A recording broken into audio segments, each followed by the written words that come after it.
लेकिन प्यारे दोस्तों, उम्मीद है कि सब भाई खैरियत से ठीक ठाक है। दोस्तों ये देखें 12.6 वोल्ट वाला जो चार्जर हमने बनाया था, ये बैटरी को लगा हुआ है। ये हमारी लिथियम आयन बैटरी है 30 एम्पेयर की। ठीक है, 12.5 वोल्ट हो गए हैं। ये चेक करें, रेड लाइट आ रही है।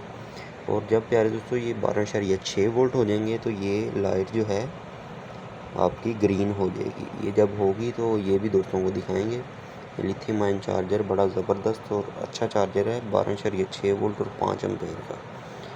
तो प्यारे दोस्तों आपको दिखाएंगे कि जब ये लाइट जो है ग्रीन होगी। अब फ़िलहाल रेड है क्योंकि एक पॉइंट कम है अभी। तो प्यारे दोस्तों चेक कर लें, 12.6 वोल्ट का चार्जर और 12.6 वोल्ट हुए हैं तो चार्जर की ग्रीन लाइट आ गई है। ठीक है प्यारे दोस्तों, ये चेक कर लो, 12.6 वोल्ट हो गई, इधर से ग्रीन हो गई है। ये ऑटोमेटिक चार्जर है, ज़बरदस्त 5 एम्पेयर का चार्जर है और 30 एम्पेयर बैटरी को फास्ट चार्जिंग करेगा। जो भाई लेना चाहता है जल्दी जल्दी रब्ता कर ले और अपना ऑर्डर प्लेस करवाए।